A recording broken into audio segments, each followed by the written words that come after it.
各位好，欢迎参加时事辩论会，我是会议主持人陈鹤林。美利坚啊，美利坚，世界警察，法力无边，还是您看图我说话啊？就是昨天是10月31号，美国的国务卿希拉里在一次记者会上公开正式的表示，针对中国与日本的钓鱼岛争端，美国愿意充当调停人。我们这位一贯是鹰派的刘兰昌这位评论员这个今天是伙同鸽派的王浩，这回站到了希拉里大婶一边，认为可以接受老美充当中日的调停人。而一贯鸽派的李伟突然变成了老鹰，反对接受美帝国主义充当调停人。为什么呀，李老师？人家希拉里大婶好心好意，你这是把好心当成了驴肝肺了。我主要是呢，害怕大家呢把这个驴肝呢当成了好心，我主要怕这个问题。为什么呢？我们讲一下啊，就是说现在美国调停世界各地有领土争端问题例子很多，最典型的就是以色列和巴勒斯坦。你看这个调停的过程中，调停了半个多世纪了，这个巴勒斯坦到现在连国家都没有，它还是属于地区，还不叫国家。那么这个美国的他的立场是很鲜明的嘛，他支持以色列，就拉偏架，这到现在越挑越乱，弄得所有的反对美国的中东的这极端组织都是以这个事件为理由来反对美国，这是第一。好了，如果说你讲的太极端了，讲个不要那么极端的，那我们讲一下，格鲁吉亚是从当年苏联分出来的一个国家，所以它呢跟俄国也有领土的问题，它有两个小城市做的北高加索，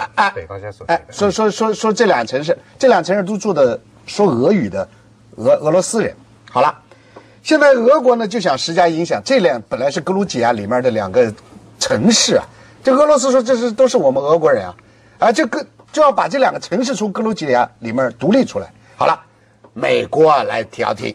他调停就是旗帜鲜明的支持格鲁吉亚，所以你看他在调停的过程中呢，他的这个观点是非常鲜明的。我们再说一个不鲜明的大家知道土耳其和希腊有这个岛屿之争，那两个国家挨着嘛，这岛屿到底是你的是我的，你上去过，我生活过，我打过鱼，这历史上是扯不清。好了，这美国调停到今天，这个问题没解决，所以我觉得美国，我不是说是他就把他当驴肝好心都可以说，他没这个能力而且他的立场太鲜明。这样哈，我来说一下哈。第一呢，就是说美国呢一定是偏向日本，这点是肯定的。第二呢，你中国想拿回钓鱼岛呢，靠美国调停拿回来呢，是绝对拿不回来的。第三点，中国和日本想把钓鱼岛谈回来呢，也谈不回来的。但是中国接受美国调停有一个好处，什么好处呢？你现在看美国对钓鱼岛问题的立场，它其实有两个层面。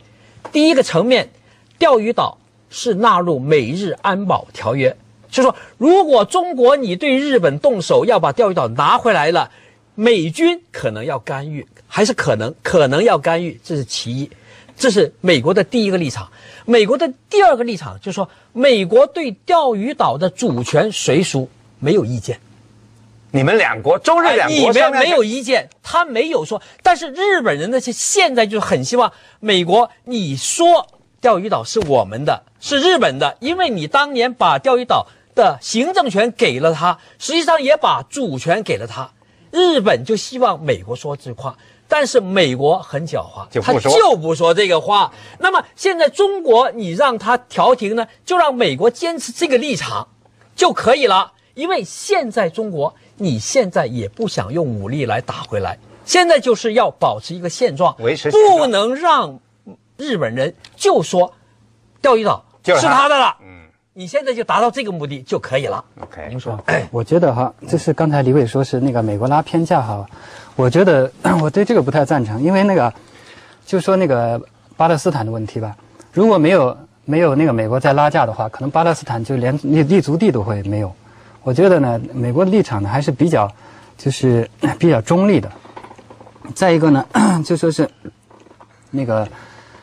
他拉偏架，基本上都是以失败为告终。我觉得，这个失败为告多数失败呢，这个倒是真的，因为这个以前呢，美国和中国呢，美国在中国也进行过调停，就是和那个国共之争，当时调停的。当时调停的时候，那个我觉得立场呢基本上还是中立的，就是也不偏不倚，而且就是共产党呢得到了很大的好处，得到了那个生养休息的时间。再一个呢，就是关于到钓鱼岛的问题上呢，就是以前呢就在1879年左右哈，美国也进行过一次调停，当时是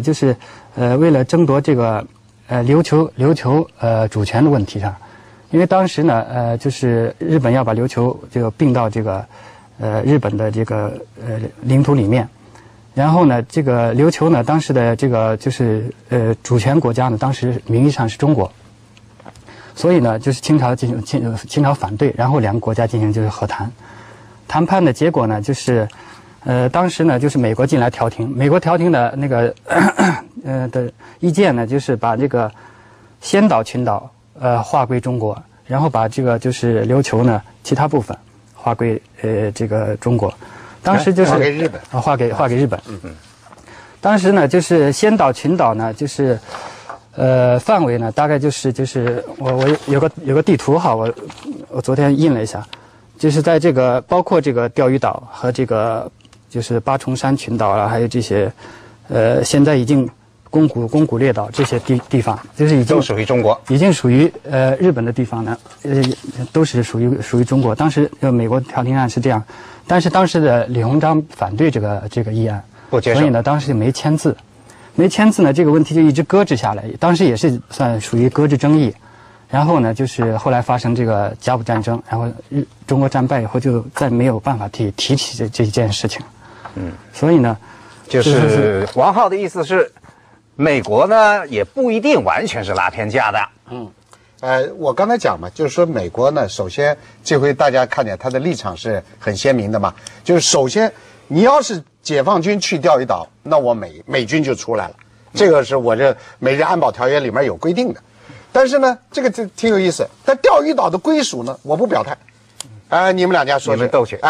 这个里面就看出了美国最后就是说，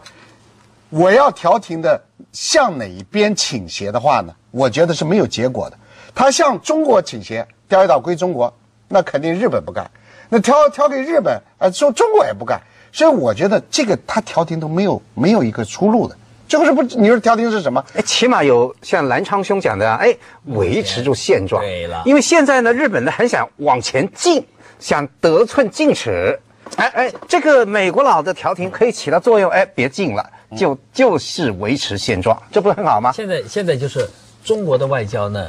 你从这次河内来说就非常的灵活，跟那个温家宝要说见